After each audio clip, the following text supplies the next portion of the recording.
কোন দেশ থেকে আসছেন? সিঙ্গাপুর থেকে। সিঙ্গাপুর থেকে 70 গ্রাম স্বর্ণ নিয়ে গেছে। সবগুলার প্যাকেটগুলো দিয়ে দিচ্ছে শুধু আমাদের। আমার লক করা ছিল, আমার লক করা ছিল। 70 গ্রাম স্বর্ণ। আপনি কোন দেশ থেকে আসছেন? সিঙ্গাপুর থেকে। সিঙ্গাপুর থেকে। ক্ষমতা যেখানে চোরদের হাতে, সেখানে ৫-১০ বছর পরিশ্রমের ইনকাম করা অর্থ এয়ারপোর্ট থেকে লুট হওয়া প্রবাসীর হাজারি কান্না কেই বা দেখে। ৫ই আগস্টের পর থেকে এই ২০২৬ সালে ২৫-এর ৫ই আগস্টের পর থেকে ২০২৬ সাল পর্যন্ত এয়ারপোর্টের মধ্যে এটা প্রথম ঘটনা না, এটা আরও কয়েকবার ঘটছে। ৩-৪বারের মতো এই সমস্ত ভিডিওগুলোই ভাইরাল হচ্ছে। সুতরাং আওয়ামী আমলে যদি এয়ারপোর্টে এরকম অপকর্ম যদি চলেও থাকে, সেটা তেমন একটা পাবলিশ হয় না। যাই হোক, এরকমটা হবে কেন? ৫ বছর ১০ বছর মাথার ঘাম পায়ে ফেলে দিন রাত এক করে এরপরে তো প্রবাসীরা ইনকাম করে দেশের জন্য, দেশের হক দেশকে বুঝাই দেয়। এবং ফ্যামিলির যে হক থাকে, তাদের ছেলে মেয়ে, বিবি, মা বাবা, তাদের জন্য যে সমস্ত মার্কেট করে নিয়ে যায়, বউয়ের জন্য, মেয়ের জন্য, মায়ের জন্য যে স্বর্ণগুলো নিয়ে যায়, সেটা যদি এই দেশের এয়ারপোর্ট থেকে, মানে যে দেশের অভিবাসী আমরা, এই দেশ থেকে যদি সেটা নিরাপদ থাকে, তাহলে আমার দেশ, আমি যে দেশে, সেই দেশ থেকে কেন এগুলো লুট হবে? একটা মানুষকে তো তখনই মেরে ফেলা হয় যখন তার 10টা বছরের কেরিয়ারে সে যা করলো, মানে দিনরাত এক করে যেই অর্থ ইনকাম করে, মানে অল্প অল্প করে তারা কিছু টাকা জমানোর পর তারপর তারা স্বর্ণ কিনে দেশে নিয়ে যায়। তখন কথা নাই বার্তা নাই, ট্যাক্সের জন্য যদি আটকান, সেটা ট্যাক্স আপনি তার কাছ থেকে বুঝে নেবেন। কিন্তু তার স্বর্ণ জব্দ করা, বা এটা জব্দ করে নেই, যে কয়বারই খবর আসছে প্রতিবার প্রবাসীদের কান্না এরকমই ছিল যে তাদের অর্থ লুট হয়েছে। দামি কিছু নিতে পারবে না, আপনারা এয়ারপোর্ট থেকে নিয়ে যাবেন, বাপদাদার সম্পত্তি তো আপনাদের। যদি এরকমটাই হয়, তাহলে বাংলাদেশ থেকে অভিবাসে যাওয়া পুরোপুরি নিষেধ করে দেন। বাংলাদেশের এয়ারপোর্টের দরকার নাই আমাদের। আর এয়ারপোর্টের মানে এয়ারপোর্ট যে চলে, এটা তো আমাদের টাকা দিয়ে চলে, আমাদের বেতন দিয়ে চলে, তাই না? সুতরাং আমাদের বেতন দিয়ে যদি আমরা কাল সাপ পুষি, এটা তো সাপ পোষার মতোই হচ্ছে যে আমরা সারাজীবন পরিশ্রম করব, মাথার ঘাম পায়ে ফেলবো, অবশেষে ফ্যামিলিকে যখন কিছু একটা গিফট করতে যাব, তখন আমাদেরকে হয়রানির শিকার হওয়া লাগে। তাও আমাদেরই দেশে, এই দেশের, আমরা যে দেশের অভিবাসী হই, কখনো তো এরকম শোনা যায় যে ওই দেশ থেকে আমাদের কোনো মাল জিনিস আটকায় রাখছে, বা আমাদের কোনো দামি জিনিস চুরি হয়েছে। তাহলে আমাদের দেশ থেকে কেন হবে? এখন ক্ষমতায় যেহেতু ডক্টর ইউনূস সাহেব আছেন, আপনার প্রতি সসম্মানে কিছু কথা বলতে চাই। সেটা হলো কি, যে আমাদের প্রবাসীদের যতটুকু সেফটি দেওয়ার দরকার, তার চেয়ে ন্যূনতম সেফটি যেন কম না হয়। যারা এই সমস্ত অপকর্মগুলো এয়ারপোর্টের মধ্যে চালাচ্ছে, এই সমস্ত সিন্ডিকেট, দ্রুত আইনের আওতায় আনেন। তাদেরকে তাদের যে প্রাপ্য, সেই প্রাপ্য সাজাটা তাদেরকে দেন। অন্তত প্রবাসীদের মন ভাঙবেন না। দেশও ধরেন, দেশের আর্থিক যেই খাতগুলো আছে, এইগুলো ধরেন ভেঙে যাবে। একজন বাংলাদেশের নাগরিক হিসেবে মানে এখন নিজের কাছেই লজ্জাবোধ লাগে। মানে নিজেরে আমি বাংলাদেশি বলে যে পরিচয় দেব, এই দিকটা থেকেও নিজের কাছে প্রচুর লজ্জা লাগে যে একটা চোরের দেশে আর কি আমার জন্ম যেই দেশে, সে দেশের ভালো মানুষের চেয়ে চোরের সংখ্যা বেশি। এদেরকে পাবলিক প্লেসে শাস্তি দেওয়ার ব্যবস্থা করেন। এদের সর্বোচ্চ শাস্তি মৃত্যুদণ্ড দেওয়া উচিত। কারণ একটা মানুষ 10 বছর মাথার ঘাম পায়ে ফেলে যখন দেশে যায়, তখন তার যত, মানে সে তো সেই সম্বলটা নিয়েই বাঁচতে চায়। একটা প্রবাসী দেশের জন্য তো কম কিছু করে না।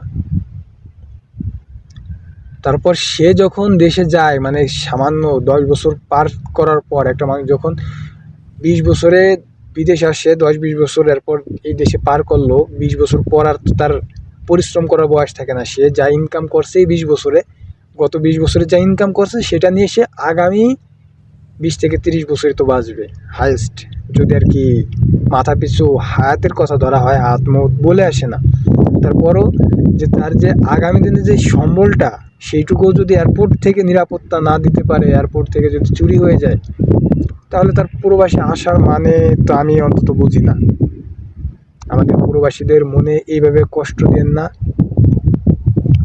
বা তার ভুলের কারণে একটা জিনিস হারাই গেছে এয়ারপোর্ট থেকে, সেই জিনিসটাও খুঁজে বের করার দায়িত্ব আপনাদের। আপনারা এটা খুঁজে বের করবেন এবং তার হাতে বুঝাই দেবেন, তাহলে হলো আপনাদেরকে মানে আমরা সার্থক বা বুঝে না, আমরা বাংলাদেশি, আমরা গর্বিত, এইগুলো নিয়ে আমরা প্রাউড ফিল করতে পারবো। কিন্তু আপনারা যদি এইভাবে প্রবাসীদেরকে হয়রানি করেন, তাদের গুছানো সামানা যেগুলো হারানোর কোনো আশঙ্কাই নাই, তাদের ব্যাগ থেকে লুট করেন, এইগুলো ঠিক না।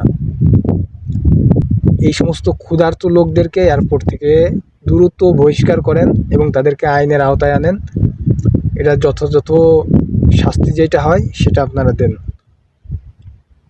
আমাদের প্রবাসীদের একটাই দাবি, আমরা এয়ারপোর্টের মধ্যে নিরাপত্তা চাই, আমাদের বাইরে থেকে নিরাপত্তা আপনাদের দেওয়া লাগবে না। আমরা এখান থেকে যখন বাংলাদেশ এয়ারপোর্টে নামি তখন নিজেদের কাছে আতঙ্ক লাগে যে আমার ব্যাগের মধ্যে যেই টাকা আছে, আমার ব্যাগের মধ্যে যে স্বর্ণ আছে, আমার ব্যাগের মধ্যে যেই দামি মানে আমার লাগেজের মধ্যে যে দামি আসবাবপত্রগুলো আছে, এগুলো মেশিন থেকে বের হওয়ার পর মানে যখন আমরা স্ক্যানের জন্য যখন বের হওয়ার পর আমার বৈধ যে জিনিসপত্রগুলো সেইগুলোকে আমি ঠিকমতো আমার হাতে বুঝে পাবো কি না, এটা নিয়ে আমাদের কেন আতঙ্কে থাকা লাগবে, কেন ভয়ে থাকা লাগবে? অন্য অন্য দেশে তো এরকম কোনো সিস্টেম নাই। যতই অভাব অনটনের দেশের কথাই বলেন না কেন, আমার বাংলাদেশে এতটাই অভাব অনটন পড়ে গেছে যে এয়ারপোর্টের মধ্যে ছিনতাই হবে, এয়ারপোর্টের মধ্যে ডাকাতি হবে, এয়ারপোর্টের মধ্যে চুরি হবে। এতটুকু নিরাপত্তা যদি না দিতে পারেন, আপনি সামান্য আপনার জুনের মধ্যে এয়ারপোর্টের মধ্যে যদি আপনি নিরাপত্তা না দিতে পারেন, আমাদেরকে বাইরে থেকে কেমন নিরাপত্তা দেবেন? সুতরাং আমাদের দেশে এতটুকু আইনি সিকিউরিটি চাই যে আমাদের কোনো মাল জিনিস পড়ে গেলে সেটা যদি ধরা হয় সৌদি আরবের মতো, আপনাদেরও করা উচিত যে তাদেরকে তাদের যে হাত আছে 2 হাত কাটিয়ে দেওয়া। আর যদি এরকম থানার মধ্যে যদি চুরি হয় বা যে সমস্ত জায়গায় মানুষজন একদম মানে যে আমি ঘুমায় থাকবো অথচ আমার কোনো ক্ষতি হবে না, এরকম বিশ্বস্ত জায়গায় যদি কোনো হয়রানির শিকার হওয়া লাগে বা কোনো ক্ষতি হয়ে যায়, এটার জন্য তারও বড় শাস্তি দেওয়া উচিত। তার শাস্তি দেওয়া উচিত ডাইরেক্ট মৃত্যুদণ্ড। কারণ এই সমস্ত জীবন বাঁচায় রাখার কারণে আমাদের মানে আমরা যারা পরিশ্রম করে খাওয়া লোক, তাদের ধরেন তাদের জীবন ঝুঁকিতে পড়ে আছে। সুতরাং প্রবাসীদের মনে কষ্ট দিলে তারা এমনি অনেক কষ্ট নিয়ে বাঁচে, তারপরে যদি আপনারা বা মানে এয়ারপোর্ট থেকে যদি এরকম করেন, এটা তো তার সর্বস্ব কেড়ে নিচ্ছেন।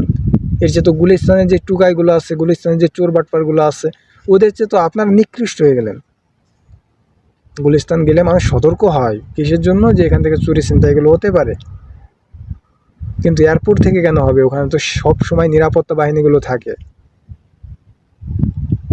প্রশাসনিক ব্যবস্থা ওখানে মানে অনেক করা, কিন্তু তারপর ওখান থেকে কিভাবে এক প্রবাসীর স্বর্ণ চুরি হয়ে যায়, প্রবাসীদের কান্না, প্রবাসীরা তো যখন বিদেশ থেকে বাংলাদেশে যখন যাবে প্রবাসীরা তো হাসতে হাসতে যাবে, কিন্তু এয়ারপোর্টে নামার পর কেন কাঁদতে হবে তাদের? আমি ছোট মানুষ হিসেবে যতটুকু বুঝি, আপনারা এয়ারপোর্টের মধ্যে পুরোপুরি যে নিরাপত্তা দেওয়ার দরকার আপনারা সেটা দিতে পারতেছেন, আপনারা ব্যর্থ। যদি এরকম হয় তাহলে ক্ষমতা ছেড়ে দেন, আর যদি পারেন এদেরকে আইনের আওতায় আনতে। ডক্টর ইউনূসের পক্ষে বর্তমান সাধারণ মানুষ থেকে এই যে প্রবাসীগুলো আছে তাদের সাপোর্ট অনেক বেশি, তারা চায় ডক্টর ইউনূস ক্ষমতায় থাকুক। কিন্তু সে ক্ষমতায় থাকা অবস্থাও যদি এরকম হয়, তাহলে আমরা কার উপরে ভরসা করব? আওয়ামী লীগ দেখছি, বিএনপি দেখছি, ডক্টর ইউনূস সাহেব এখন আপনারা দেখতেছি। এখন আপনি যদি আমাদের নিরাপত্তা না দিতে পারেন, আমরা যদি বাংলাদেশ এয়ারপোর্ট থেকে হেনস্থার শিকার হই, তাহলে আমাদের মন আপনার থেকে উঠে গেলে শুধু আমি না, কেউই মনে করবে না যে আপনি ক্ষমতায় থাকতে পারবেন বা দেশের জন্য ভালো কিছু করছেন, এরকম কোনো সুনাম আপনি বহন করতে পারবেন, কোনোভাবেই সম্ভব না। সুতরাং প্রত্যেকটা জিনিস আইন সবার জন্য সমান করেন, হোক সে আইনের লোক, হোক সে বড় অফিসার বা অনেক প্রভাবশালী, কিন্তু আইন যেন সবার জন্য সমান হয়, এই দিকটা আপনার দেখা লাগবেই। আপনি একটু এদিকে দেখেন। আর এই যে চোর, তার যথাযথ শাস্তির আওতায় তাকে আনতে হবে। এই জন্য আমরা আশাবাদী যে আপনি আনবেন। এইভাবে হয়রানির শিকার জিনিসগুলো আমার মাল না হারাক, কিন্তু আমার মতো এক প্রবাসীর মাল হারাইছে। কাল যখন আমি যখন আমি বাংলাদেশ এয়ারপোর্ট দিয়ে নামবো, ঠিক আছে, তখন তো আমারটা হারাবেন এরও গ্যারান্টি নাই। সুতরাং একজন প্রবাসী মানে প্রত্যেকটা প্রবাসীর মাঝেই আমি আমাকে খুঁজে পাই। সুতরাং আমি পুরো প্রবাসী ভাইদের হয়ে আমি আপনাদের কাছে এতটুকু বলতে চাই যে অন্তত বাসা বাড়ির মধ্যে কি হোক না হোক, আমার নিজের এলাকায় আমার সিকিউরিটি নাই, আমার নিরাপত্তা নাই, জিনিসটা আমি জানি বা বুঝি, কিন্তু অন্তত এয়ারপোর্টের মধ্যে আমাদেরকে হেনস্থা করেন না, হেনস্থার শিকার যেন আমরা না হই। এই বিষয়ে আপনারা পরিপূর্ণ ব্যবস্থা নেন, এটা আমাদের দাবি। নেক্সট টাইম যেন আর এরকম না শোনা যায়। আর যারা যে মালগুলো হারাইছে তাদেরকে সে মালগুলোর ক্ষতিপূরণ বা সে মালগুলো আনার চেষ্টা না, তাদেরকে এনে দেন। প্রবাসীদের কাছ থেকে এতটুকু বিশ্বাস অর্জন করেন যে না, আপনি ইউনূস সাহেব, আপনি অনেক কিছু করছেন দেশের জন্য, দেশের অনেক আইন শৃঙ্খলা আপনি ঠিক করছেন, মানে প্রত্যেকটা খাত যে আপনি ঠিক করছেন, এই জিনিসটা অন্তত আপনার সাধারণ মানুষকে বোঝানো উচিত। আর প্রবাসীরা সবাই আপনাকে পছন্দ করে, সবাই আপনাকে বিশ্বাস করে, আপনাকে অনেক সম্মান করে। সুতরাং আপনি আপনার নিজের সম্মান, বিশ্বাস এগুলো ধরে রাখেন বা ধরে রাখার চেষ্টা করেন। এদেরকে এই যে চুরি করছে বা এই সমস্ত অপকর্মের সাথে যারা জড়িত, তাদেরকে যত দ্রুত সম্ভব আইনের আওতায় আনেন, তাদেরকে পাবলিক প্লেসে শাস্তি দেন, তাদের হাত কেটে দেওয়া হোক, এটাই আমরা আবেদন করছি। এই সমস্ত অপকর্মের জন্য না হয়। ধন্যবাদ। আসসালামু আলাইকুম।